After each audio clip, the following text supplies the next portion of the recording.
It's time to start Dishin Days with your hosts, Tony Moore, Michael Mattis, Justin Lee Hareld, and Araceli Aviles. And now, let's dish. Why, hello, everyone. Happy Sunday. Welcome to Dishin Days, where we're serving up a full dish of this week's episodes of Peacock's exclusive #1 award-winning hit soap opera, Days of Our Lives. If you haven't already, make sure you like us and follow us on all social media platforms. We are Dishin Days Show on Facebook and Dishin Days on Twitter, X, Instagram, and Threads. Also, if you're watching us right now live on our YouTube channel and you haven't clicked the subscribe button, go ahead and hit that right now. Make sure you subscribe to our channel so that way you'll never miss when we're going live or when we've uploaded some wonderful Days content for you to check out. Speaking of Days content, if you want to be a part of our exclusive members only page that is exclusive to only our members, make sure you join us for $4.99 a month. You will get some exclusive Days content before anyone else gets to see it. Plus, you can join us in our virtual events that we have with our wonderful members, and they are fun. Go ahead and join today, and be sure when you join, you check out our welcome video and follow the instructions in that video. Last but not least, if you need to take us along a long car ride, or if you're tending to the garden, or maybe you're just sitting out enjoying a few rays of sun, you can stay tuned to all the stunt shows and shenanigans that happened this week on Days of Our Lives by checking out our audio podcast available on Apple Podcasts, Google Podcasts, Spotify, and iHeartRadio. Just search Dishin Days, follow us, and take us along with you. Also, make sure you show some love to our former co-host and my chocolate twin, Mr. James Lott Jr., JLJ Media, who is serving up a couple of forks, knives, and spoons of his own. Make sure you head over to JLJ Media on YouTube and where podcasts can be found to get your latest on Young and the Restless, Bold and the Beautiful, and General Hospital, along with some original audio dramas. Because James Lott Jr. is the oldest person that I know where nothing is as old as him. Things that are true. James is old. Also, throughout the show, make sure you, Araceli, is that you? What? All that rustling. Oh, I'm sorry. I'm like, girl, who's doing all this stuff? Just a rustling, honey. I'm sorry. As my mom would say, making up all that fuss. Throughout the show, make sure you tell us your thoughts. Go ahead and interact with other Days fans in our chat. And if you're watching later, make sure you comment below. We do pay attention to the comments. Yes. I see a couple of people are telling us where they are and what they're doing while they're watching us. Please go ahead. Tell us where you are and what you're doing. Yeah, let us know. Let us know where you're going to. All right. Hello, Anthony from the rock pool at Malibu Creek. Must be listening to us as he's dipping his toes into the Malibu Creek. Nice. Must be refreshing. It really is actually a pretty day today. Yeah. It's Los Angeles. It's beautiful. Before we dive deep, what do we think of this week's episodes of Days? Good this week. There was a lot to mine through. Like, it was one of those weeks where they gave everyone something to do. Yeah, really, really good week, I thought. I watched every episode every day, early in the morning. As we know, we got a text saying at 9 a.m. on Friday you were done. Yes. And I will warn our audience right now, you might want to lower your volume. Oh gosh, we might want to sign off. It's going to be that kind of a show. Where's the exit button? Luckily, if it gets too crazy, I can just do this. Oh no, where did she go? I will not be silenced. As you guys have noticed, Michael Mattis is not with us because he is tending to the family. So he is hanging out in this wonderful LA weather. So you will see Michael Mattis return next week. It's a beautiful week for family stuff. It's a beautiful week in our neighborhood. A beautiful week in our neighbor. Won't you be mine? I thought this week was fine. Yeah. Oh. Yeah, I think it definitely revved up. It's something about Friday's episodes where it's just like, okay, we're going there. Oh, hey guys, sorry I'm late. Uber Teresa from prison. Thank you, Me World. Oh, and he lessened his fee this week. Yes, he went down to one. He's spreading it out now. He said, those pennies. Said y'all hoes ain't worth $4.99 every week. I'm gonna drop this down. We're watching our pennies. Yeah. I mean, I feel like that's all I have to say about this week. We'll get into it. But I'm sure things will come to me as we are chatting about it. So let's do that. Our favorite part of the show, besides our segments. Ladies and gentlemen, for your viewing pleasures, it is now time to start Dishin Days. Very close. Very, very close. Let's kick things off with our first storyline, which is EJ is pissing everyone off, which is very true. There's a lot here. There is a lot. I'm gonna start at the bottom and work my way up. Yeah. You can start at the top and work your way down. Justin, you want Tony to start at the bottom and work his way up. Oh Lord, she didn't get the joke. No. She didn't get it at all. She is so fixated on ranting about the top thing that everything is going over her head right now. It's fine. So to kick things off, one, there is a lot of concern. Oh, wait. What? Since we're talking about them, thank you to Dual Fan, who reposted what I said Sophia should say last week. Yeah. And oh my gosh. I'm so sorry. I like literally just remembered.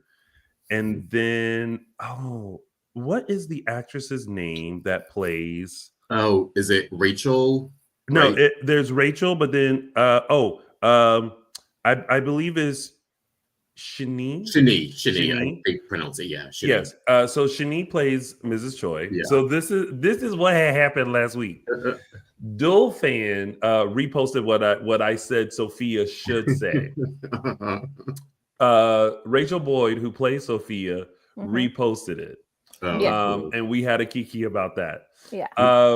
Shani reposted it as well with the classic mom line of that all mothers say to all of their kids. I brought you into this world and I will, and she said, you know the rest. And I said, my mom has said the same thing. So shout out to Rachel and Shani for reposting that and having a good kiki about that.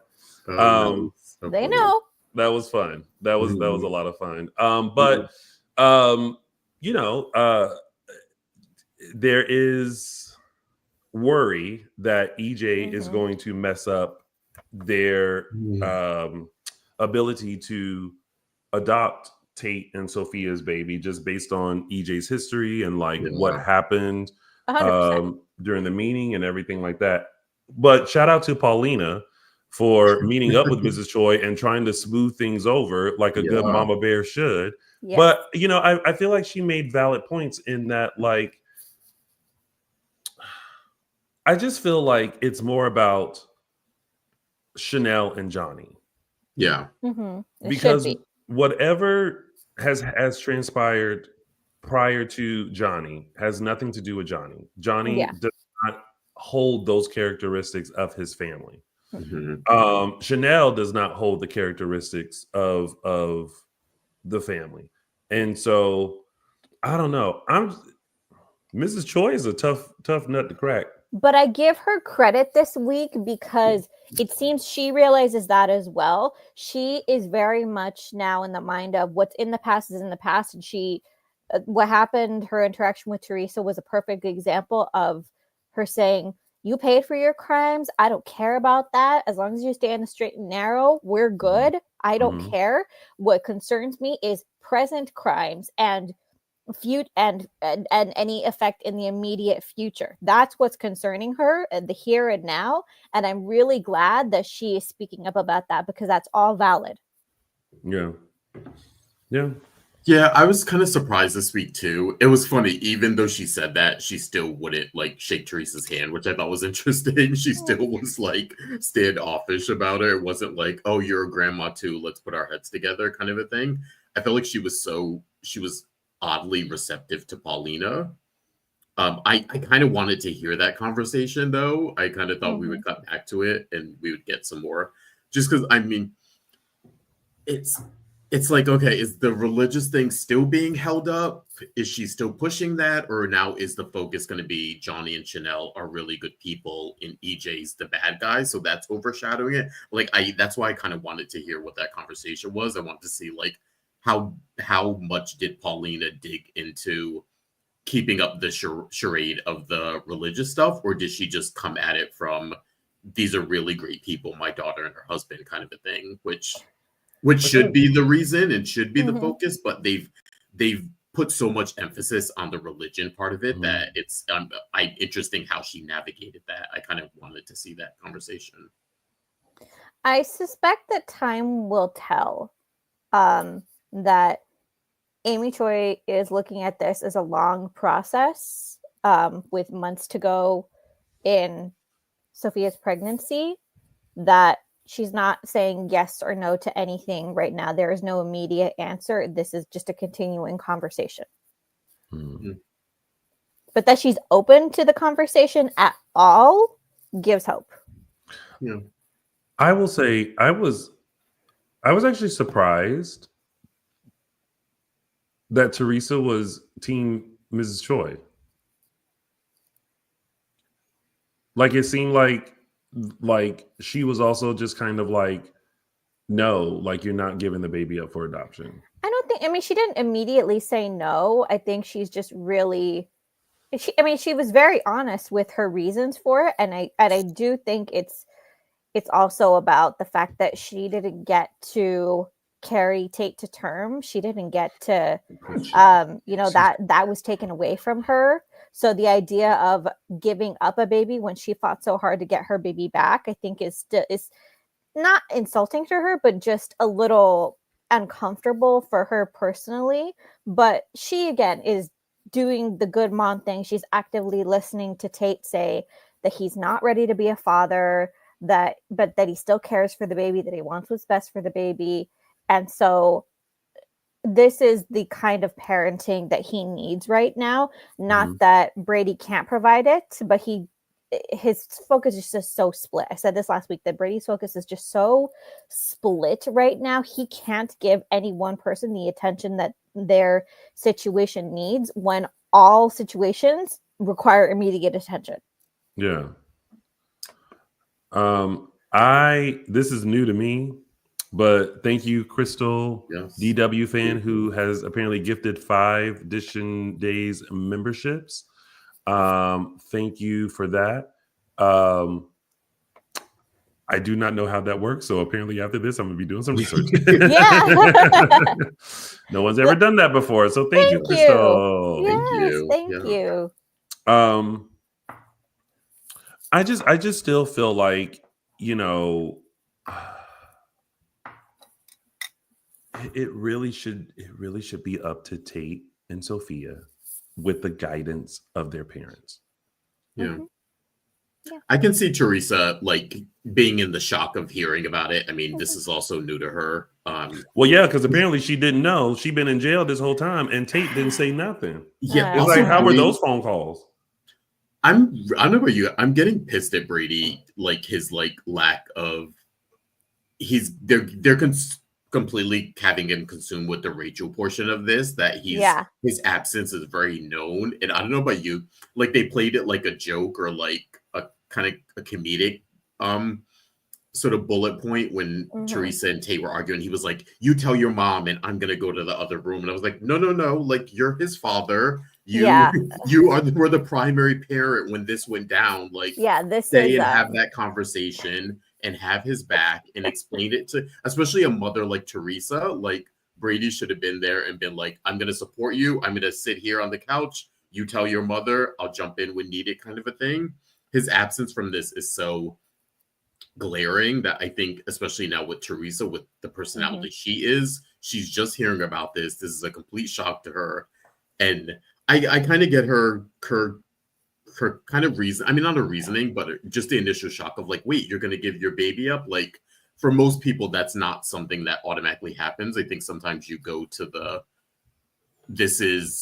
this may be a hardship, but we're going to work it out or we're going to figure it out. So, and I also like that she brought up Eve in that situation and that history. I thought was a really just nice nod to history kind of a thing. But yeah, we'll see if how much of that she comes around to. I thought it was interesting. She very much was like not having any of Johnny and Chanel. She like immediately marked him as the enemy, which was weird. Like in their interaction was kind of weird. So I was like, okay, she's now like she's viewing adoption as a bad thing, and now she's therefore viewing now Johnny as like some sort of weird interloper who's like trying to take her grandkid. I don't think she views it as bad. I think she's just trying to take it in, because this is all happening in the span of what, a day. It's a big shock for her. So I think she just needs time to take it all in. But to your point that Brady has had time to take this all in, and he's just so split focus. I don't want to call him a bad dad because he is a good person, but I would rather see him try to put all his energy into one thing and fail than to have him so split that he's basically not giving any attention to any situation whatsoever. I feel like even though you're like, I'm not calling Brady a bad dad, he's a good person. I'm like, yeah, he's still a bad dad to you. He's not look, he's not a great dad right now. He's not. He's got too much going on. And now to add to it, Teresa is out of jail. Yeah, but the thing is that in the few hours that she's been out of jail, I feel like she's had more of an in-depth conversation with Tate about all of these things than Brady has had in months. There's a little grace for Brady. I'm giving him this much. Because I feel like there has been a lot going on. And I'm trying to run down everything that has happened, including Rachel being missing, Ava being kidnapped. And if he was handling any one of these things in the right way, I think my grace would be more for him. But with his dad's disappearance, he's basically in the periphery. With Tate's situation, he's basically at this point letting Tate handle this on his own. And with Rachel, he is giving this probably the most attention, but he's handling it in the most terrible way possible, because all he is doing is enabling all three of the Blake women's bad behavior. So he's not, again, if he would just do one thing right.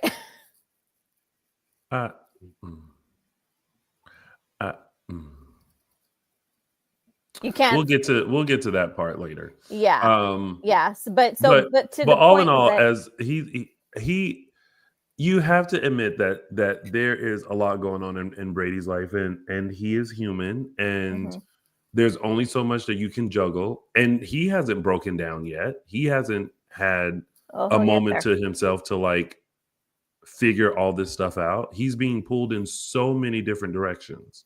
Yeah, I mean, I think I would say that he is the worst dad of the week, but Didn't you just say he wasn't a bad dad? He done gone from not a bad dad to being the worst dad of the week. I said of the week. Just admit you think he's a bad dad. You owe that to yourself. No, because I know I don't ever want to call anyone a bad parent unless they've truly earned it. Like, I have no problem saying that EJ is a terrible person, but I wouldn't about EJ. This whole category is about EJ.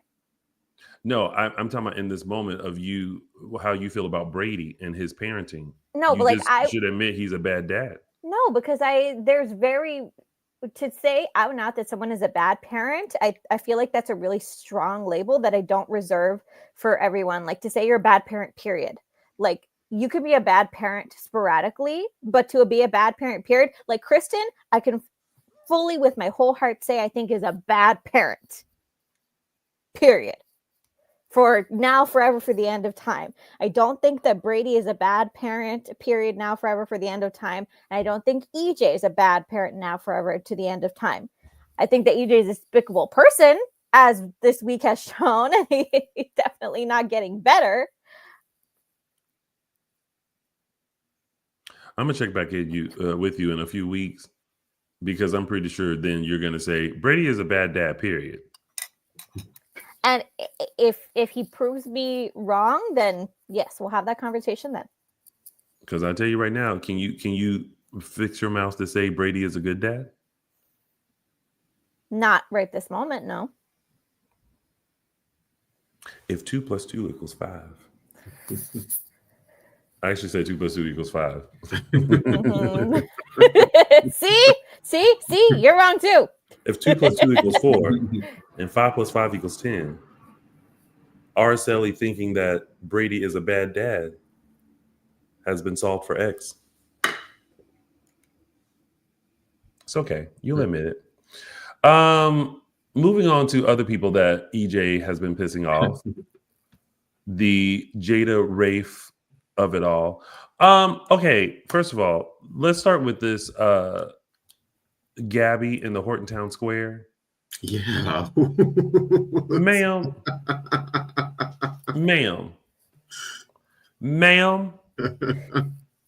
do not be spreading my business to the town and in front of my boss. Didn't nobody tell you to come and say all this? I ain't saying nothing about what's going on with you. I ain't saying nothing to you over there doing the hokey pokey with JJ. But this is vintage Gabby. This is what she does, which I actually was very appreciative to see. I said, "Oh my God!" Yeah.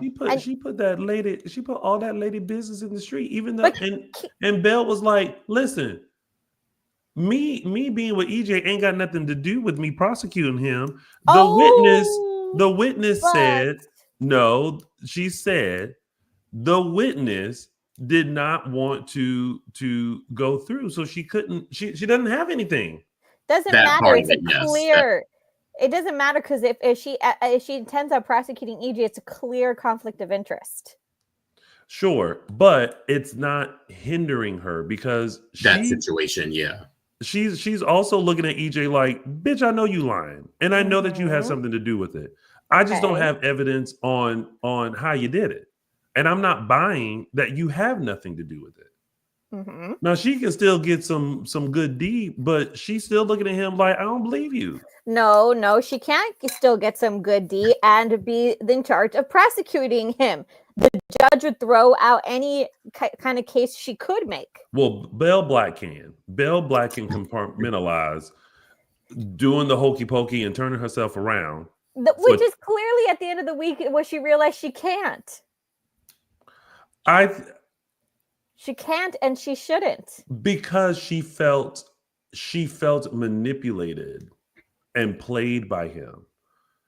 Especially when after the lovely 2.5 minutes that they had, he's like, oh, well, I mean, you should just probably drop the charges. And she's looking like, I know you did not come over here and get me all like this. And then she was like, you know what? Let me just not. Mm-hmm. So that way there's no ties. There's nothing that he can do. I personally think that Belle is capable. I just think she recognizes the mess and she's like, my name is Paul. I'm going to stand on the wall. But even if she was capable of separating the two, there is no way that any judge would ever allow that. Okay, but it's She also would be Salem. she would be removed immediately, or the case would be dropped. Probably, but it's also Salem. I think when she made those statements in the town square, that made sense to me because at that point she was done with EJ. She wasn't sleeping with him. So I think her reassuring Paulina and saying, I'm okay, I can prosecute EJ, that made sense to me. The minute she kissed him, like it's all over. Like you can't have it both ways. Yeah, she can't do this job and prosecute. It's too much of a conflict of interest. Like, I mean, if a judge doesn't like it, Paulina damn sure is not gonna go for that, which she has a right to. It's too much. It's too close to home. Like, yeah. So we're gonna skip over the fact that they wrote in the script that their hoochie coochie only lasted for 2.5 minutes. I interpreted that different than 2.5 minutes had passed. Yeah, that's what I took he was saying. That's what that was. Like, we just finished 2.5 minutes ago and she's already like starting with him. That's what I took it as he was saying. Well, I felt like when he said 2.5 minutes, that 2.5 minutes ago they started and 2.5 minutes later they finished. No, that's not what he meant. That it took them 2.5 minutes after they had done to catch their breath. Orgasm, basically. Like we just came together. They're getting old, Tony. Yeah. I mean, I'm gonna take it as it lasted 2.5 minutes. That's not what it was. And I am shocked and appalled. Aghast. Wait, what did Laurel said? He said 2.5 minutes before they were doing it. You misinterpreted, Tony. I don't know. What did Colleen say? Colleen said 2.5 minutes of wham bam, thank you, ma'am. Okay. I don't think EJ is a 1 minute brother. I mean, I don't know. No, you're right. He's not a 1 minute brother. He's a 2.5 minute. This is interesting because I think we were a couple weeks ago. We were like, "Where's this relationship going? He's not going to change for her." She now essentially believes, even if she can't prove it, she believes at least that he's responsible for this. So this is different territory. I think. Like before, she was kind of like on the fence, of like, "Oh, well, maybe he did it, maybe he didn't do it. I'm sleeping with him. Let me give him the benefit of the doubt." But now she really seems to believe he did it. Yeah. Jen feels very strongly about this. Now, how can you guarantee? My mama told me to stay out of. My mama told me to stay out of people's business. Smart. Oh God. Yes. Go ahead. And that weird conversation with Marlena and Belle, I was like, what are we talking about here? When did EJ become this big presence in Belle? Like, I don't know. It seemed like a reach for Marlena to be having a conversation with Belle. I interpret that as she has John on the brain, and maybe doesn't necessarily understand the whole concept of a fling because Marlena is not a fling type of person and never has been. She had her flings. Yeah, but she's more had like loves of her life. Like she's had John, she had Roman. She had John as Roman. She had John as Roman. Who was husband number one? Oh, Alex North. No, husband. No, then I'm thinking husband number 2. Oh, Don Craig. Yeah, Don Craig. Yeah, but basically, you know what I mean. She's a commitment person, and I think she has always thought of Belle as a commitment person too. That maybe the idea of a fling is just not like jiving in her mind right now. Yeah, it was weird. I wish she would have framed it more as like Belle either having a reaction to her divorce or like, I don't know, maybe like an infatuation to like being so straight-laced her whole life. Or well, not really, but for the most part. I don't know. It was just a weird a weird way of her bringing up when Belle was talking about loves of my life, and then she brings up EJ, and it was like, whoa, we're so far from that before we. Yeah. Know. Let's. Like, look, unless it's actually hurting Belle, like it did at the end of the week. Prior to the end of this week, I would have said, just girl, let live. Mm-hmm. I'm glad Jada and Rafe are putting it together. Mm-hmm. I just don't know about Jada and Rafe. I don't feel strongly like I used to about them. I mean, there's healing that needs to happen. Yeah. But Leah can too look good though. I said, all right now. Yeah. Better yeah, work. And then Sean confessing to JJ. Which because JJ was looking at him like, yeah, you like, dude, I'm a detective and your partner. Come on. he's like, you defending her Lord, honey. Mm-hmm. What's the tea? Now I don't know if Sean had to like tell his business like that. Y'all in the workplace. You can't tell everybody your business. But that's his partner. I think it's a little different. There's an inherent trust there. And their cousins, Yeah. Can't tell you, but it's like, you know what? I'm gonna tell you later. We'll go over to a small bar, have a beer. Well, non-alcoholic beer for Sean. Where everyone can overhear. Well, everybody can overhear in the interrogation room. You know how many people have been in that one room? Yeah, that's true. Anywho. All right. That's it with that part, right? Yeah. All right. Well, now we're going to move on to our next storyline, which is baby. Kidding. Now the reveal of the reveal of the reveal.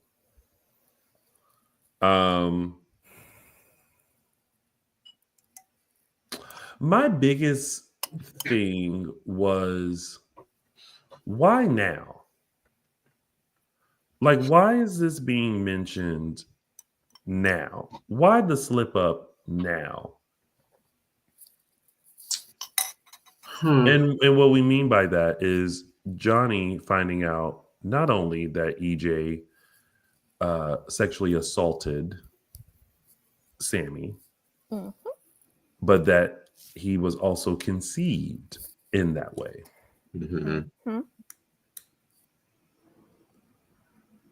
You mean story-wise, or like character, like story-wise? Like, I was just like, Roman like got mad and slipped up and was like, I said too much.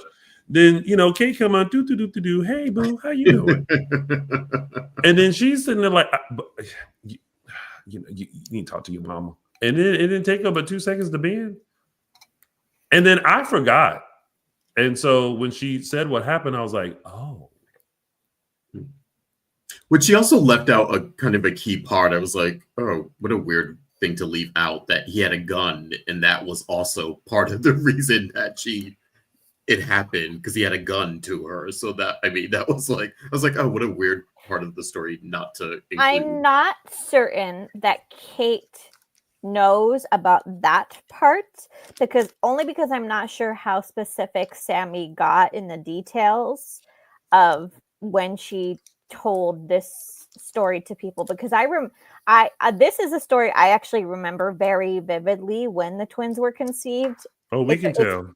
This is the time that I started watching Days. Oh. This is your beginning. This is my beginning. When James Scott first took over the role of EJ Demera, when he first came to town, it's when I started watching Days. So this was You're my a late moment. bloomer. I remembered very vividly everything that happened during this time. And so then Araceli, what would you like to say about this storyline? Because I know you've been itching since last week to give your thoughts about this. What would you like to get off of your chesticles? Oh, okay. We feel bad for you too. So go ahead. I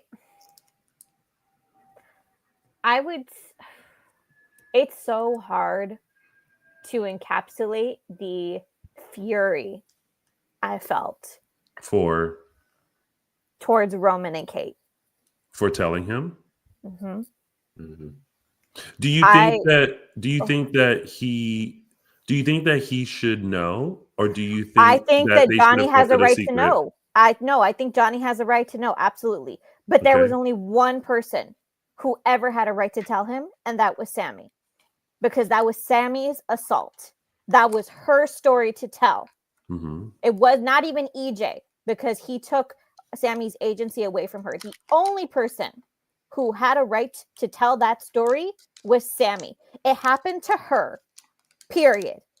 No, I don't care what circumstances. I don't care if it was violent or coerced, whatever, kind of comparison you want to make to another. But when a woman is assaulted, it's her story to tell, period. There is no if, ands, or buts. I don't care if you're a concerned father who is concerned for his child and you're still angry about it. Fine, be angry about it, but don't double down and take away her agency. All you did was re-traumatize Sammy when she finds out that this story was told without her consent, and traumatize a grandson who had no knowledge of this. Well, we kind of saw, I mean, even though it's not, again, it's not Sammy, but we saw the fury in EJ when he confronted Kate after getting punched in the face. That's the promo. No, he got punched on Friday. Yeah, he got punched off face, but he doesn't know that's coming in the promo. That didn't happen. You're jumping ahead a little bit. Yeah. Yeah. So at this point, he doesn't know. He has no idea why his own son punched him. Now, that being said, well, now y'all know, because I had already done had her, sis. Yeah. Look. However Johnny chooses to feel about this, I will blame him for nothing about how he feels, and whatever EJ has coming to him, he has coming to him. But that does not excuse Roman and Kate for the part that they played in exposing something that was not theirs to expose. And since I have such a vivid memory of this time, let me clear something up for those who forgot. At this time, when Sammy revealed that to her family that she was pregnant with twins and she didn't know who the father was because EJ had assaulted her, do you know what Kate's response was? First, she accused Sammy of lying. Then she said she told Lucas to dump Sammy because Sammy must have had an affair with EJ. She put Sammy through hell at this time. And I remember the twins' birth as well. Sammy had a calm-ish birth with the twins, with Lucas by her side. And do you know what happened right afterwards? In walked EJ and Kate.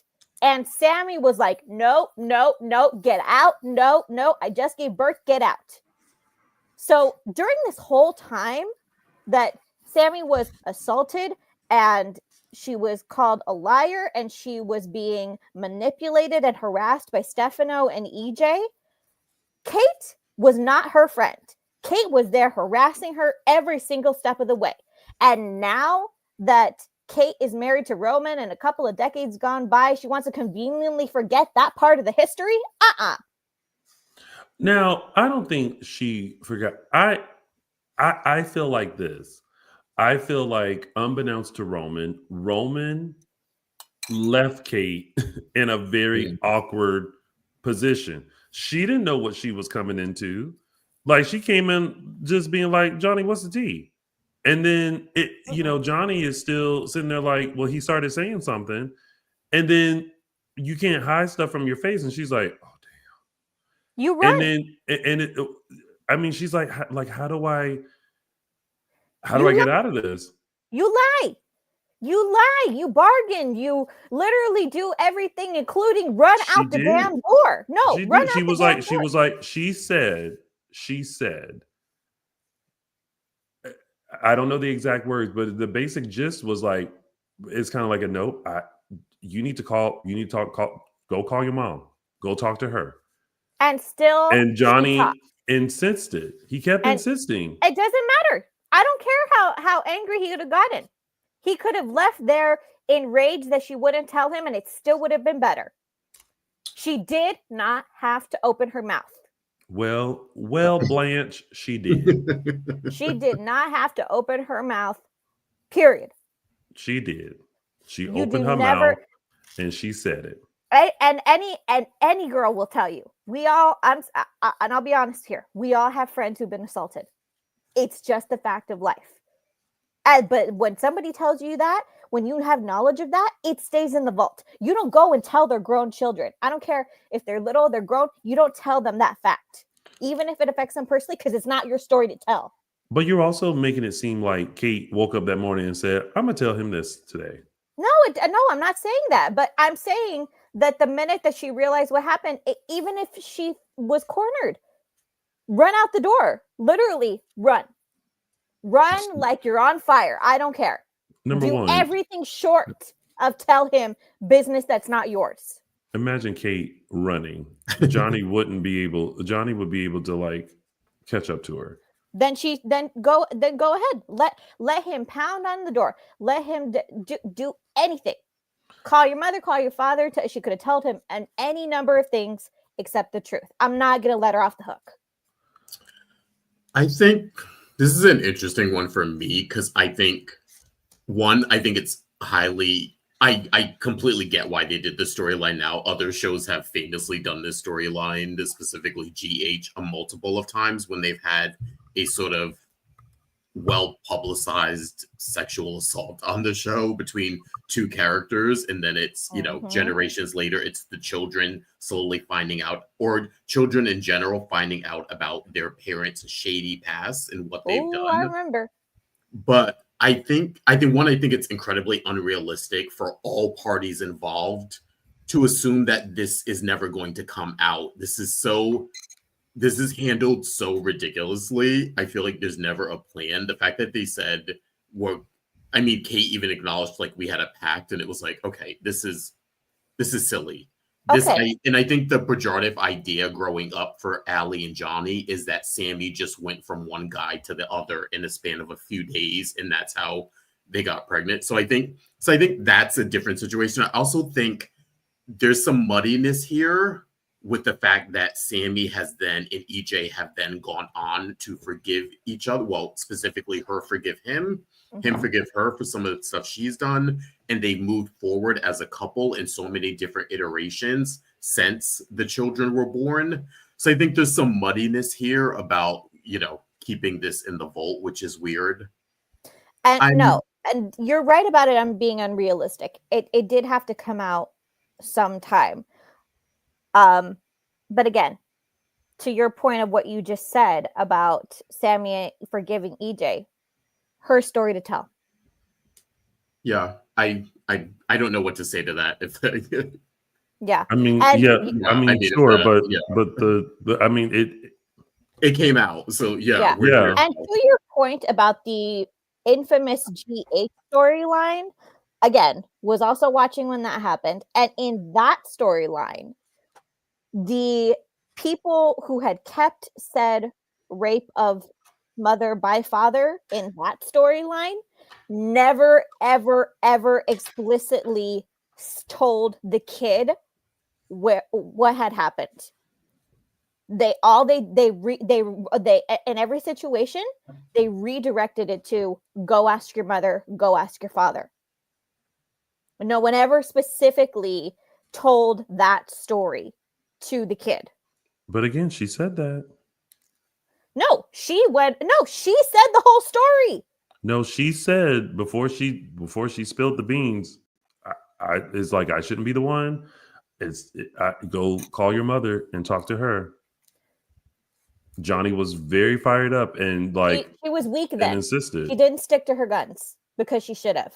And now I'm sorry, she's in the wrong.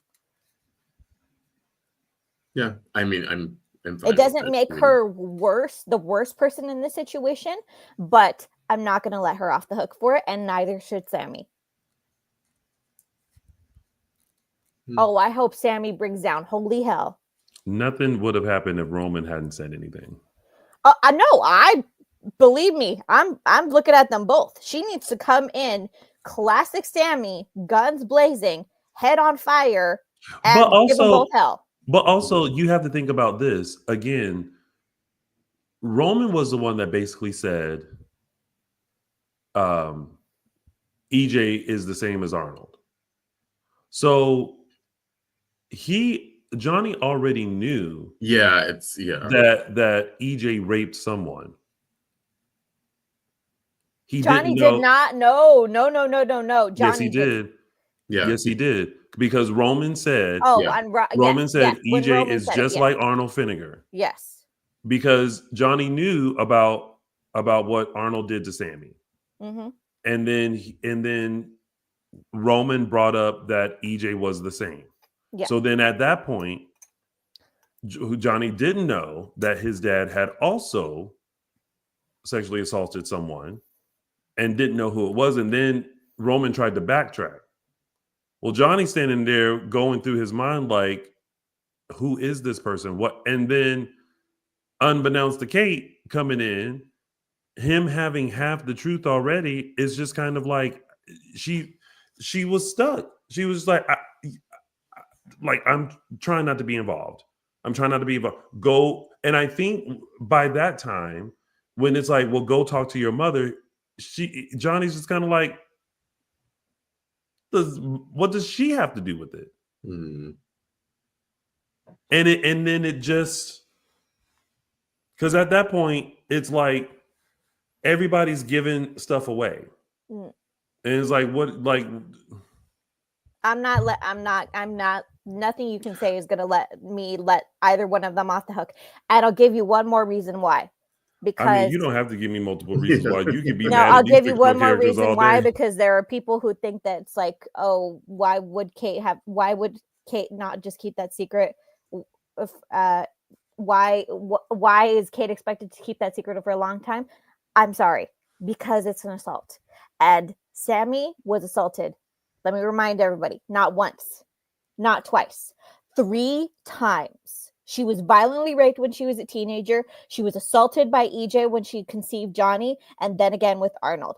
3 times. That is enough trauma to last a lifetime, and those are her stories to tell, period. I told you all to turn your volume down. I'm just saying, people were warned. I just feel like you think you did something just now. Like you were just like you've been waiting to like unleash, and now you're just like, bitch, I did that. I ate. Oh no, I'm just saying that I'm right and you're wrong, and there's nothing you can say. Who? No, anyone. I'm right. I'm okay. I'm fine. I mean, when Sammy comes back to town, since we know she's coming, if she wants to be mad at Kate and Roman, okay. I mean, I'm fine. Okay. Yeah. I think I'm more into the idea that Johnny knows and Johnny has that knowledge now. Yeah. And I actually feel bad for Johnny. Because like when he walked out being like you have to think what's going on in his mind of like, I'm a constant reminder of something horrible. Like, and still his mother loved him unconditionally. And he said it then, he was like, so Allie was a product of love and I was a product of sexual assault. Mm-hmm. Great. I also thought it opened his eyes, because like I said before, he obviously knows that him and Allie have different fathers, but I think the prevailing thought between them both was that Sammy just was, she was with both the guys around the same time, kind of a thing. I think that his mama was a hoe. Yeah, that she was just, having a fling here, having a fling there. So I think it was interesting when even they may not even know the history of all of their parents and their relationships. Because when he said to Kate, like, oh, they were a couple back then. And ironically, this was the time when Lucas and Sammy were having their like renaissance of actually being a happy, fulfilling couple. They had worked through all of their stuff. And then here comes EJ and sort of messed it all up. So it was interesting when he said like, oh, mom and Lucas were a couple back then. And then my dad was the interloper here in this way. And then this is how it set the course of what. So it was like, it wasn't only this is how it was conceived, but also like, okay, this is the history of it. Because I had a different history that maybe my mom was just dating both of these guys. And yeah, she had history with both of them, but whatever kind of a thing. So interesting that, I feel like he's being hit with a lot of things, not just the conception from the assault, but also this is my to be fair, there's a lot of things that he doesn't know about Sammy and EJ during this time, because the years from when Johnny was conceived to, I would say, to probably up until the Arnold Fennegar stuff, there was a lot of back and forth between Sam and EJ. A lot of back and forth, a lot of violence, a lot of really it was a love-hate stuff. It was really deep in love-hate. And I'm sure Johnny knows next to nothing about all of this time. Because his real core memories really started around the time that Rafe entered his life, that Rafe was his stepfather. So it's different for him, that where I think the Fennegar stuff comes up in his mind, because that's maybe something that he can, at least in his periphery, kind of remember a little bit, even though he was so young. Whereas Will, who is not on the canvas right now, but Will had a front row seat to all of this. And I would say even Will would never have dared tell Johnny, or Allie for that matter, any of the stuff that happened at that time, because it's not his place. And not funny, but ironically, I'm sure he doesn't know that Sammy sexually assaulted Austin either. Like there's a lot of weird, there's so many parallels here. And honestly, that was one of the reasons I remember when Sammy and EJ came together and she forgave him for the assault. A lot of that was her doing introspection from what she did to Austin and them trying to move forward. And then, they had slept together and Sydney was on the way. And it was, a lot of that was all tied into that stuff. So there's an interesting part. Like I said, it wasn't, they came together and then had a couple dumb for many years after that, including, as we saw with the Saurus, a lot of their childhood overseas with Sammy caring for an ailing EJ. So there's a lot to unpack here. It's the sexual assault stuff. It's why was my mother with this man now in my childhood, and all of that comes into play. What I thought about my mother and father's history. She was with Lucas back then. All the things I thought about Lucas at this point, like all of that is mixed up here. I can see like his head just like swimming with a lot of his childhood thinking, oh, this was a lie, or this was based on lies. Like, and if anything, that makes what Kate and Roman did worse, because these are questions that only Sammy and EJ can answer. But they should have had a plan for this, though. With that said, as much as Kate or Roman may be wrong, there should have already been stuff in play to handle and tackle all of this. That's why I said you can't, this idea that we're just going to keep this a secret. And I mean, Johnny and Allie have been adults now for a while. It's, you don't sit maybe a teenager down and explain this to them, depending on their age. But, these are grown people.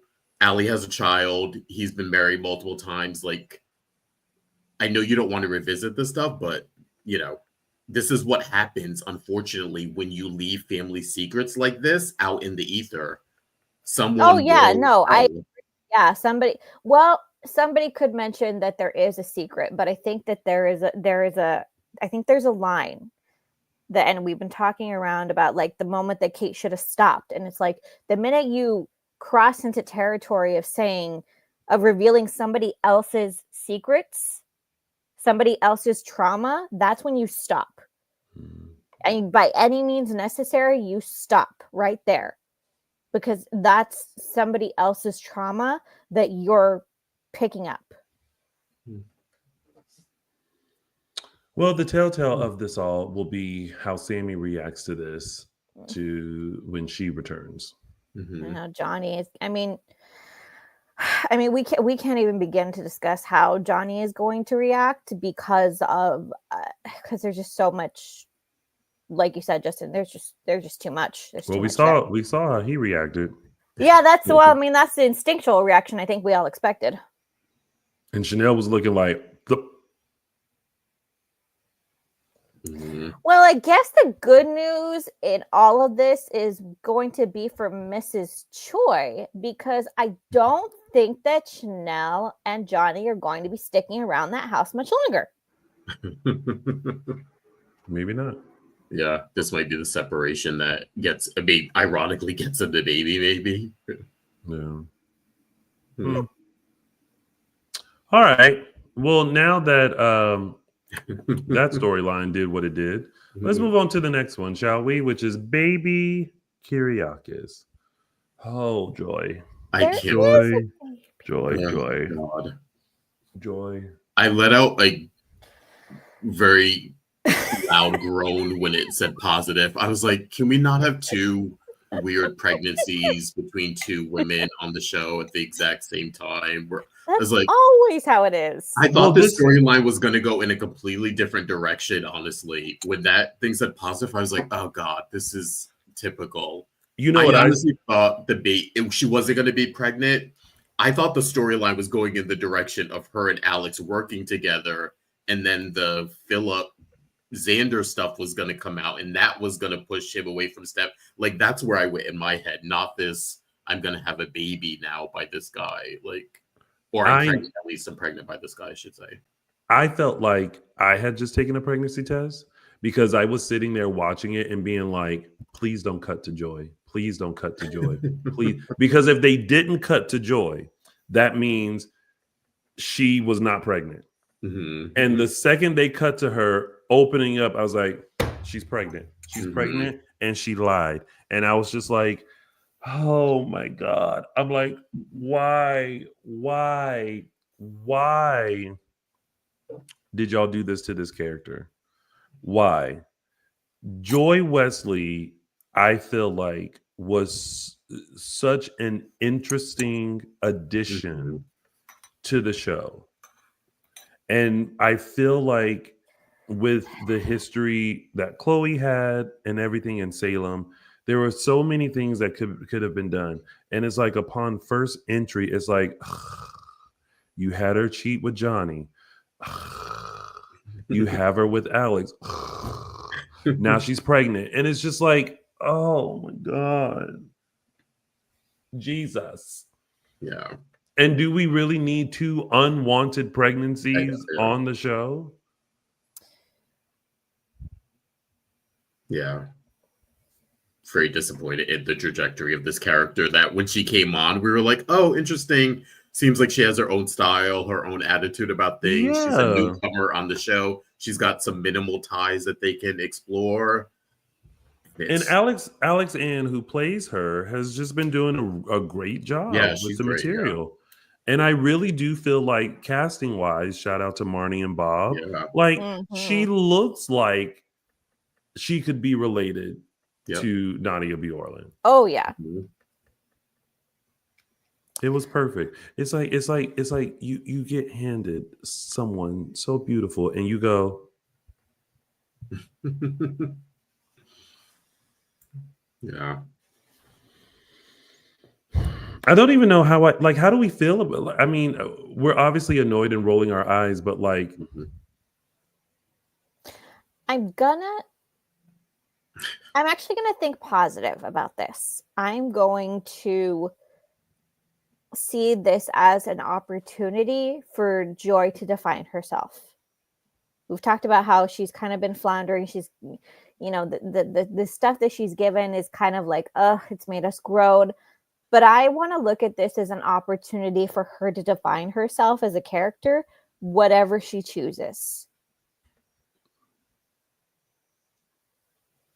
Whether she chooses to not to go through with this pregnancy, whether she chooses to keep the baby, I think it's an opportunity for her to define herself as a character, and for her to define where she wants to go moving forward.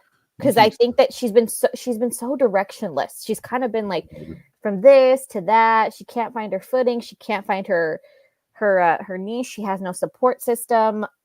So maybe this is a way for her to just get that push forward, whatever it may be. You kept saying defying, and I just started picturing her like 8 months pregnant and just being like, so if you care to find me, look to the western sky. That's find, not define. Either way, I just kept picturing her Mhm. doing that and looking at Alex and Stephanie as they hold each other and look up. And nobody in all of Salem. Yeah, I'm just, yeah, sure. Would they dare have Johnny? Oh, Lord, please, no, don't compound this with. Do not compound this with. On that, yeah, no. I know. I saw that No. floating around. I was like, no, please, No. we're not. No, thank you. We no. What, they're trying to make it full circle now. Now No. now they're popping her baby. Oh Lord, I hope it's not one of those like, she's gonna secretly hide her pregnancy and then throw the baby in the trash and then like Johnny and Chanel find it and go, we'll give it a good home. I can't. Ay. Yeah. As long as she continues to be at least the Joy that we have known so far, and that she is honest and she is pretty just chill. I think that she and to people's point about like, why didn't she tell Alex, why did she lie, like I think she just needs a few days. I think she needs time to process. Honestly, I feel like she didn't tell them because she's like, y'all go be happy. I don't want no part of this. And I'm not going to be someone that's going to add something else messy to your life. Well, that, and she, whatever happens between them shouldn't factor in her decision, whatever her decision is. She needs to make the decision that is right for her. Yeah. And when she's done making that decision, she will come and talk to them. Yeah. She's going to tell Nancy, and Nancy going to come for Alex. I actually would like to see that. I'd be fine with that. Someone said the pregnancy story does parallel Alex's conception story. Yeah. Oh, yeah. Kind of. Yeah. Annette Thompson said Joy will be carrying around that giant bag Sammy had back in the day. Oh, Oh goodness. my bag. My.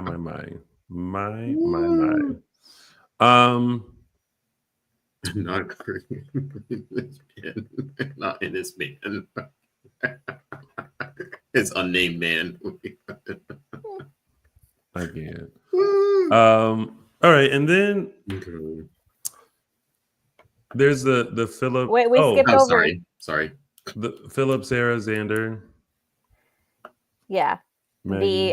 The other part of the stuff that Alex was dealing with this week was being led into the loop of the coup that Philip and Philip and Xander are planning with the help of Mr. Shen.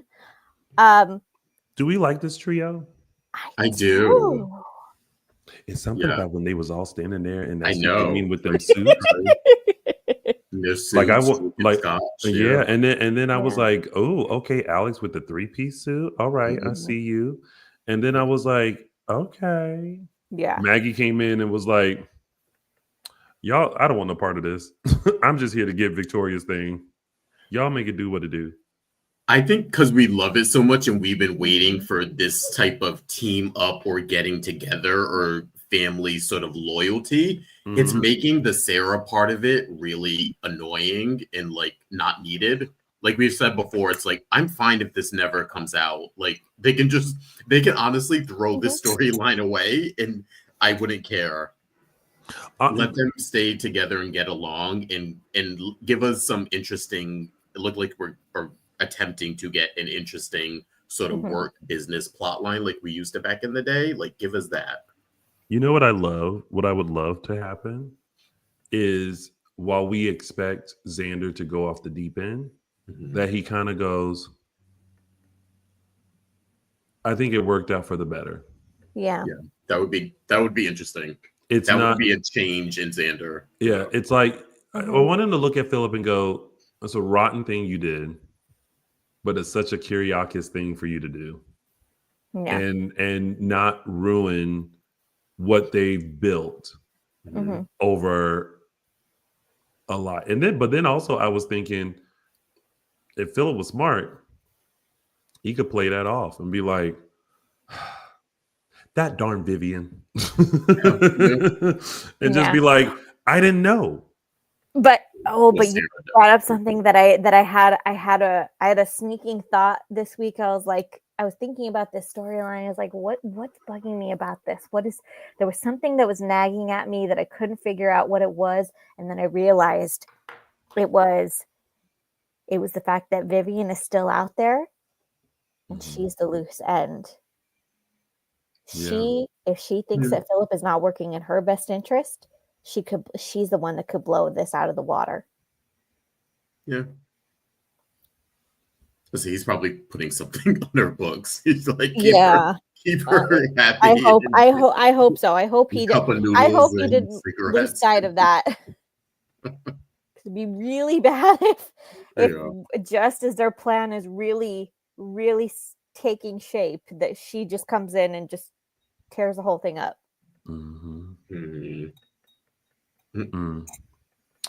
All right. Well, now that's it. We are now moving on to Ava. I choose me. As she should. Oh my God. I really wish that leave Ava alone. Oh my God. Leave Ava. Like, I want Ava to look at Brady and go, this was fun. But I choose me, Lucius. Yeah. I choose me. Because this is crazy what she's being put through. This is crazy. This is crazy that she was kidnapped by Rachel. It was crazy that Big Rachel kept her there. Kristen kept her there. EJ kept her there. Now when she's like, all right, okay, for the sake of Rachel, fine, I won't say nothing. Then Big Rachel is still going to come over and be like, I got to protect my family. It's like, I don't care about your family. Yeah. Like, leave me alone. And then it's another sticky situation of Brady being like, I hate to ask you again. And I feel like Ava's like, I will keep quiet about the kidnapping.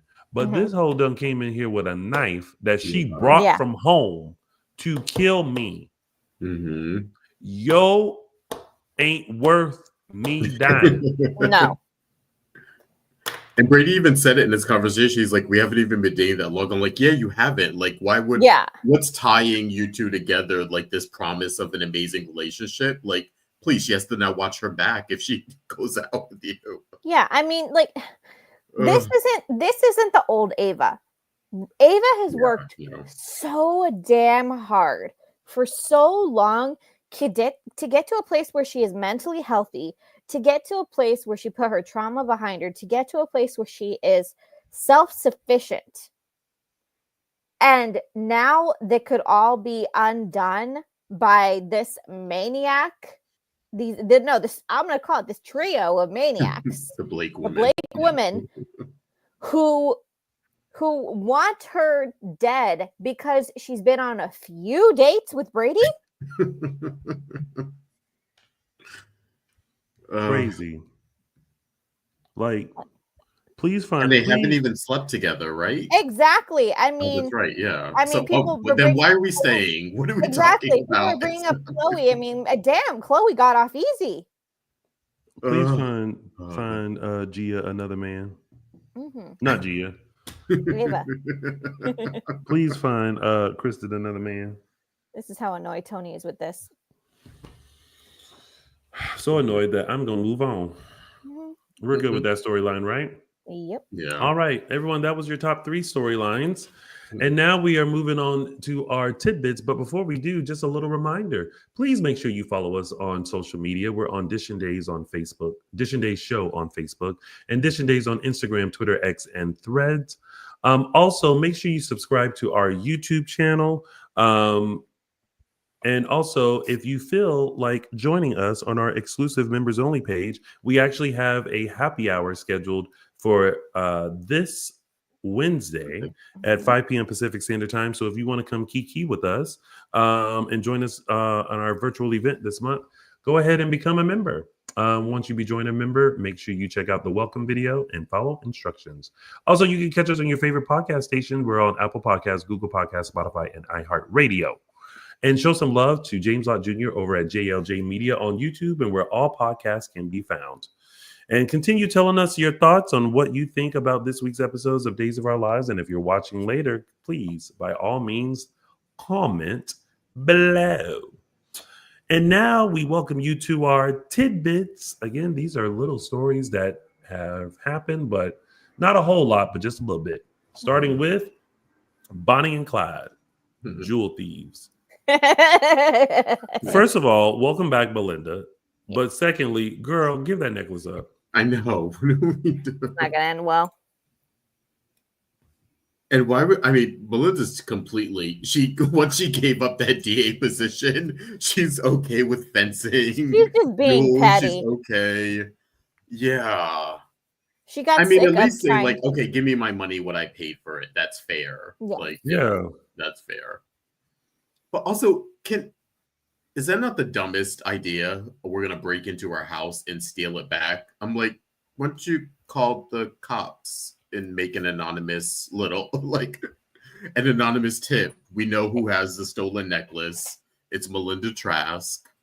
We've seen it on her. Like, I don't know. Because then the first thing that Melinda is gonna do is rat out Doug as the thief. Well, at this point, at least you got the necklace back. Yeah, once they set up that meeting, it was too late. Any element of surprise was gone.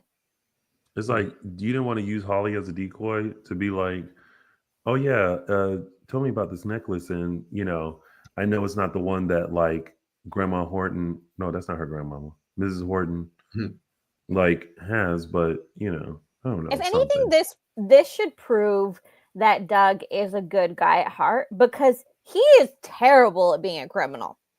He just shouldn't have stole it in the first place. It was a bad idea. It was a bad idea. He's making it worse. Just go talk to Julie. Just fess up. Be honest. Julie will be heartbroken for about a minute, and then she will forgive you. Why? Because you're her husband's grandson. Because this is literally the same stuff that Doug Sr. pulled in his heyday. People forget that Doug Williams, the original, was not really like the Doug that we know until he became a father. Doug Williams ain't even his real name, is it? Exactly. It wasn't until he married Addie and he had Hope that he really became the Doug that he was for the rest of his life. Prior to that, he was a completely different person. He's a con artist. Yes. So in comparison, this is small potatoes. Like, I feel like they could have wrapped this up by him going to her and being like, I did something wrong. This was before I met everyone, and I feel really bad. I was in some trouble, and I had to pay someone off. I stole the necklace, got the money, paid them off. It's been eating me alive that the necklace is out there. I've done everything I can, and now I found out that Melinda Trask has it, and she won't give it back. Julie would have got it back. Yeah. Yep. Julie would have said, who? Yeah. Where is I'll she? deal with you later. Yep. Yeah. But I think Julie would have had some compassion again because of how Doug was. Mm-hmm. And then this would have. I can see Doug, though, being so terrified that, outside of Holly, Julie is like his only lifeline. So I think if he was maybe more established in Salem, or he came there and either like had his own money or a place to stay, maybe, he'd be a little bit more forthcoming with that. But I can see him being so terrified. Like, God, is she going to kick me out? She's the only person who believes in me. Am I disrespecting my granddad's memory? He's now enmeshed in the family in a way he wasn't, 3 months ago when he came to town. So, yeah. I think we haven't gotten too much on Doug III's backstory, but I think that we're getting inklings of the fact that he hasn't really felt like he's been looking for somewhere to belong. And you hit the nail on the head, the right word, Justin. He's terrified of losing Julie's love. It seems like she has been the solace that he needed as much as she needed him. Yeah, especially at the time that he came in. Mm-hmm. It's like she could have a little piece of Doug. Yeah. But I don't think that we realized how much he needs her. Yeah. I did like Holly sort of still resenting Melinda for the Jude stuff. I thought like, okay, that's a nice little tie-in. Like we forget that part of it. Her part of it, since she basically got away scot-free. Oh, and we kind of skimmed over this a little bit, but because it was another storyline. But I'm gonna need Tate to shut up about being jealous about his jealousy towards Doug, because the fact that you got another girl pregnant and your girlfriend is still sticking around, again, we've said this multiple times in the show, she gets to do whatever she wants now. She can have whatever friends she wants. I feel like anytime Tate wants to get upset, I feel like Holly should just be like, how's your baby mama? Shall we talk about her? How's she doing? Is she on prenatal vitamins? Did you go to a doctor's appointment today? Like that. If it was Petty Holly, Petty Holly should come out every time. Tate's like, I saw you and Doug together. Did you go see Sophia? Did you check on her? Do we think that they're going to last much longer, given all of this tension, Tate and Holly? I don't know, because the way that he was all in Sophia's face at her job, talking about, I'll help you. You ain't even on the clock. Yeah, no, you don't even work there. Like, how you gonna all of a sudden just come in and that's boyfriend material. Like, you don't, like, first of all, like I can imagine y'all coming at my job talking about, Tony, I'll help you out. You work here now? Did you fill out the paperwork in HR? Did you clock in with your code? You just all of a sudden just gonna help out at my job like it's nothing? I mean, I kind of want Holly and Doug together, but that's just me. No, I want them each with the other person. Yeah. For a little while, and Holly with Doug. Yeah. Because let's just say I wouldn't mind working out with Doug. Yeah. Also, side note, I want to be like,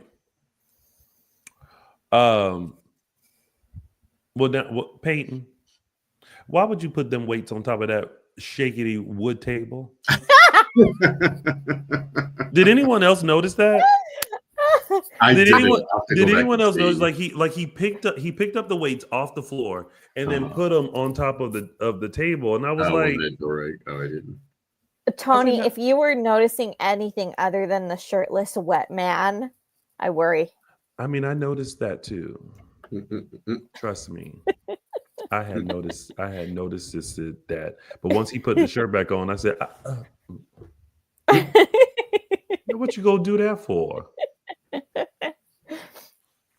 I mean, they did just remodel the house, so.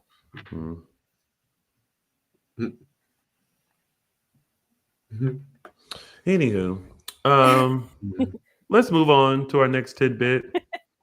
A little home visit with Chad and Kat and Felicity. Oh my God! It was the star of this one. It was like, okay, nice apartment. No, the whole time everything was going on, all I could think was like, just damn it, Felicity, be cool, shut up, be cool. You thought who needs to be cool? Felicity. Why? Because she kept like being too honest, and her sister kept shooting her looks like, damn, sis, you're supposed to have my back. Felicity looking at these two grown people talking about, child, nobody got time for this. Like we are not in our teens. This ain't the middle school playground. Hello, Chad. I know, but if they Cat want likes to you. if they want to act like teenagers, let them. Look, We I are know, girl, Felicity, I know you're in a committed relationship and you're all serious and you just want your sister to be happy. I get it, but be cool. We are too grown and too old to be playing teenager games. Ugh.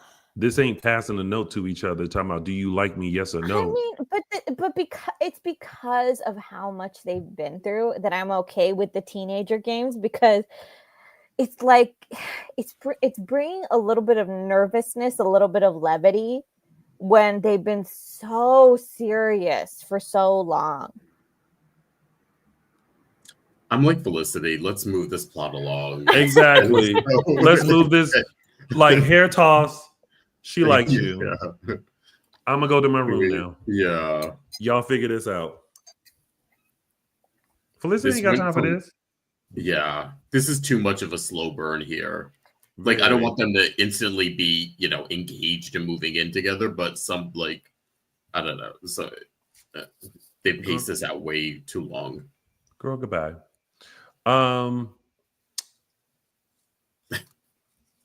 Anyway, next. Last but not least in our tidbits, a new roommate possibly at the Hernandez house.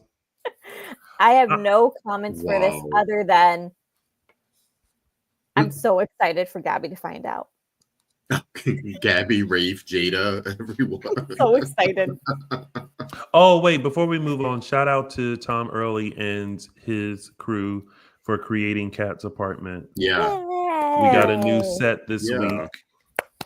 So shout out to them for that. Yeah. It's a cute apartment too. It is, yeah. But what is up with these bedrooms behind these doors? This seems to be a standard. And oh my gosh, y'all, side note. Oh my God. Oh, I was watching this this segment from RuPaul's Drag Race. It was the season of All Stars, and it was about like Lil Pound Cake, and it was like this whole like mystery thing, whatever. Anyway, I'm sitting there watching it, minding my own business, and guess what pops up? The police station in Salem. Oh, the B-roll of it. I said. Really? As like B-roll on the show too, like they were using it as like, oh really? So when they cut to the police station, they panned. I said, "That's Salem PD."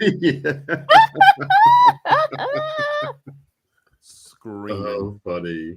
Screaming.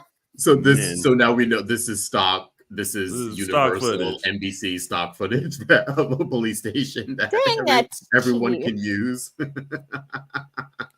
I feel like once a couple of shows use it, is like, or give them options of what the police station could look like, so everybody ain't using the same thing, huh? But anyway, listen, I'm pretty sure not living in the Salem Inn will be cheaper, because the way that receipt bill looked, I'm like, listen, I don't know what kind of amount of money you have, but like at some point, you're just like, I'm moving. Who doesn't know that the minibar is not free?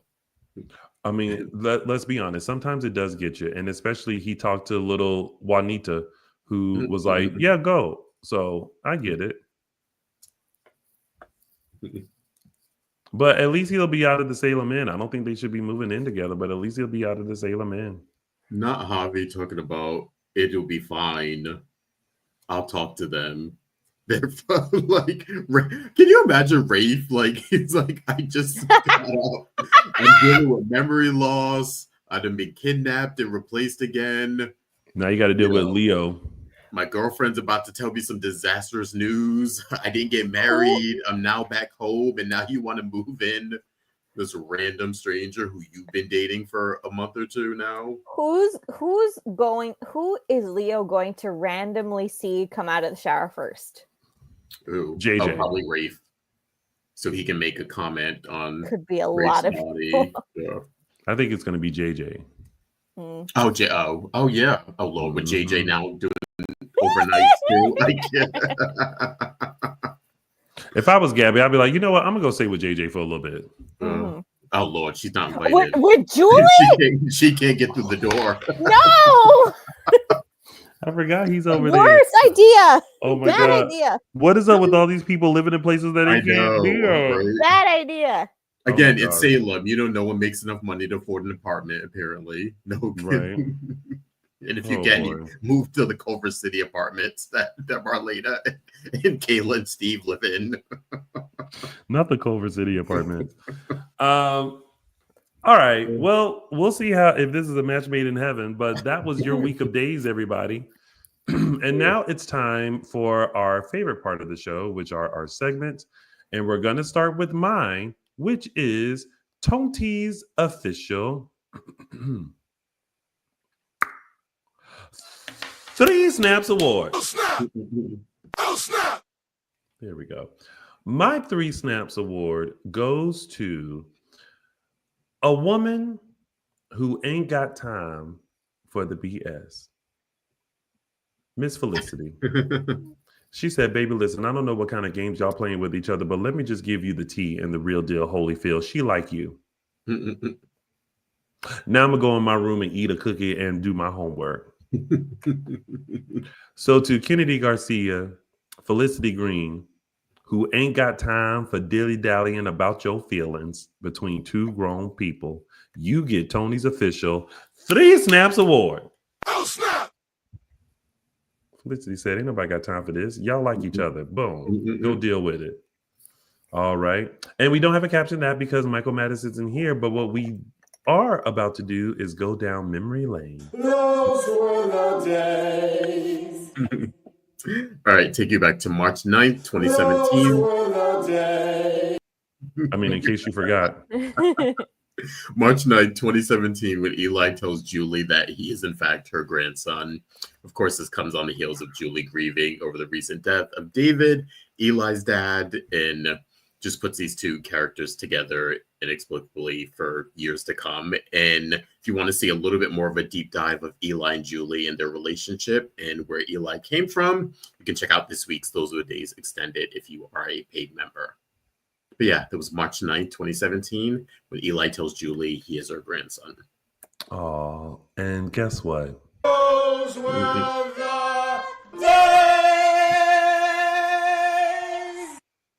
And now we have It's a gift. And this week's It's a Gift goes to Miss Raven Bowens, who plays Miss Chanel Dupree, and her basically look at her father-in-law. It's like, I love my husband, but damn, his family's hard to deal with. I still laugh at that bachelorette party. See? Just like a Demir. They're all cheaters. Yep. God, that was so funny. Anyway, one more time. Ugh. Yeah. I mean, these are Chanel's facial expressions when she's sober. Don't give her shots and an inflatable to work with. Cheaters. And that was It's a gift. And now it's time for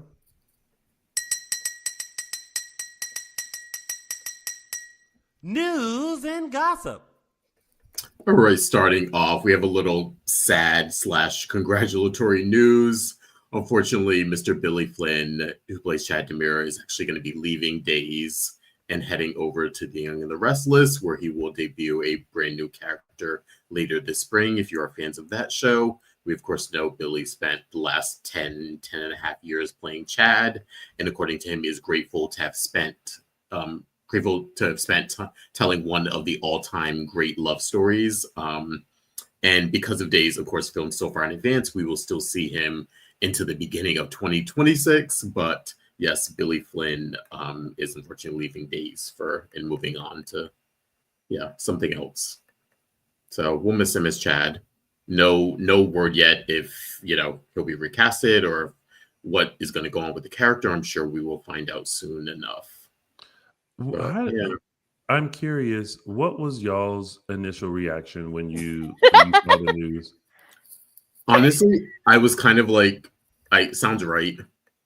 Oh, I thought makes sense.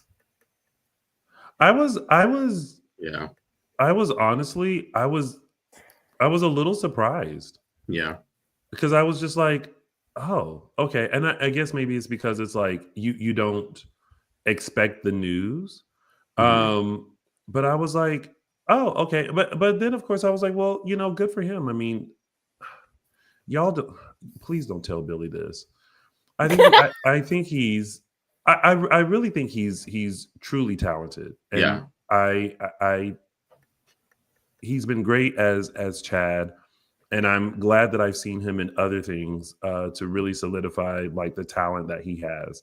Um, so YNR is they're getting a great person. So Yeah. kudos to Billy. I wish him well. Y'all don't tell it. Please don't tag this to him. Please don't tell him that I'm wishing him good luck and that I think he's Y'all, talented. they will. They will. Mhm. Uh, I mean, we had a conversation. There was a What conversation. There was a conversation about? about my reaction. Oh, I gave my reasons. So I'm going to leave it at Billy Flynn. I love you.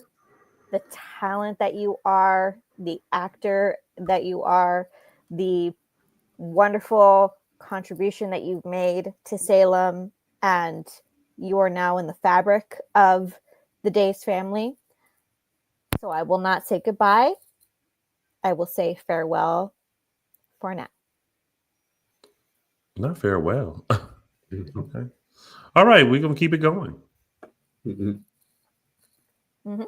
Next up, it was a very happy birthday for one of the friends of the show, Julie Dove. She celebrated her birthday by going out to dinner with good friend Sherry Jimenez, who plays Gabby. Those two are such good friends in real life.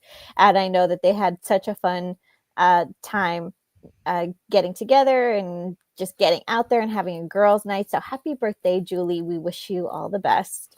And Happy birthday, Julie. yes, happy Yeah. birthday, yes. And Matthew Ashford and Casey Moss paid a visit to the Day's social media studio to discuss the inspiring and impactful women in their lives on and off screen in honor of Women's History Month. So you can go to the Day's social media pages to check that out. And on Annalyn McCord's own interest, she sat down for a live meditation / higher consciousness session where she invited people to join her. Annalyn is very much into meditation and taking spiritual journeys and retreats. So if you're interested, you can go to her personal social media, at the Annalyn McCord, or at the Days Peacock channel. Yeah, and then some more news we mentioned this last week, but continuing, Martha Madison and Eric Martzoff are actually going to pay a visit this week to the Locker Room YouTube channel, Thursday, March 20th, 7:30 p.m. Eastern, 4:30 Pacific. They're going to discuss memories, of course, of their on-screen father, Mr. Drake Hogeson, as well as get the word out about Hoagie's Home Runners. This is the Pan-Can charity walk that we talked about last week, happening Saturday, April 26th at the Santa Monica Pier. If you're interested in event details to join or a link to donate, you can go to Martha Madison's social media, specifically her Instagram at Marth, MARTH 27. Mm-hmm. Yeah. And next up, the Day Players are continuing with their 2025 tour. I believe they have new shows starting in April. So they have shows coming up in Oklahoma City, Addison, Texas, Albany, and Pottstown, Pennsylvania. They'll be touring in April through May, with a new show scheduled in Toronto on September 6, 2025. For tickets and information for the nearest show near you, go to thedayplayersband.com. And tomorrow, actually, March 17th, this coming St. Patty's Day, they're doing, Star Images is doing a St. Patty's Day Zoom with Brian Datillo and Eric Martzoff. I'm sure that one will be a fun one. Just for all of the elements involved in a St. Patty's Day Zoom call with these two. If you know, you know. Then we have a Q&A Zoom with Gailey Gehrig and Eric Martzoff on March 23rd. then a summer concert and dance party happening the weekend of June 20th to 21st. That one in Montreal, Canada. And for the day players show that we just mentioned, they're actually the Toronto one. They're actually teaming up with Star Image on that one, so you can also access tickets and information for that in the other Zooms we talked about at eventbrite.com/Star Image Entertainment. Yes, and the next event is from Starstruck Fan Events, and this is going to be coming up in a few weeks. This is the Cinco de Derby event, the weekend of April 5th through 6th at the Meadowlands Racetrack in New Jersey. So if you are in the area, there is still time to get tickets for this event. Go to starstruckfanevents.com for tickets and information on this. You have a few weeks left. Yes, and then we have our Samantha and Friends events. We have, of course, the Winter Wonderland Charity Fundraiser Gala. That one's taking place the weekend of May 3rd through 4th of this year. And then we have the Haunted Mansion event happening weekend of September 13th through 14th of this year as well. All tickets and information, again, samanthasfriends.org. Which, just to let you all know, I believe they have updated the Samantha Friends Haunted Mansion with Camila Banos will be appearing on that day. So make sure you, for all updated details and ticket information, samanthafriends.org. All right. Oh, y'all already know about that one. And my friends, that has been News and gossip. And now let's find out what's coming up this week on Peacock's Days of Our Lives.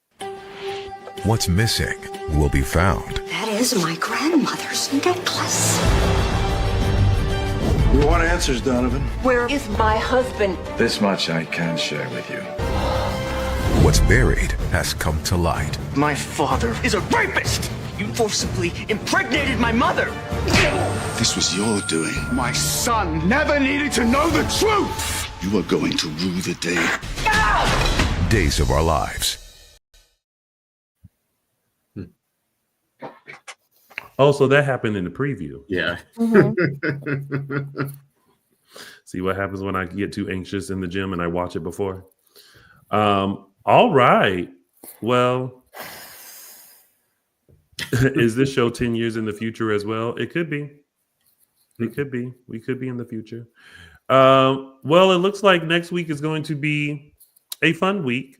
And guess what? We'll be back next week to give you all the lowdown and the showdown of all the things happening on this week's episodes of Days of Our Lives. That has been Dishin Days, everybody. Thank you guys so much for tuning in. Before we head out, Justin Lee Hareld. Yes. Where can I find you? Instagram at Justin Lee Hareld. Araceli Aviles. You can find me on Instagram and Twitter at Tia323 Araceli. And you can find Michael Mattis on Instagram and Twitter at ML Mattis. And you can find Little Old Chocolate Me on all social media platforms at Lounging with Tony. And of course, you can find us at Dishin Days Show on Facebook and Dishin Days on Instagram, Twitter, X, and Threads. We want to thank you guys once again for joining us on this fabulous Sunday to discuss our favorite soap opera, Days of Our Lives. Be sure to tune back in next Sunday as we dive deep into this week's episodes. Until then, everyone, have a wonderful week. Enjoy yourselves. Be safe. Have fun. And we'll be back next Sunday to serve up another full dish right here on Dishin Days. Good night. Good night. Good night, everyone. Good night. Thanks for joining us. Bye.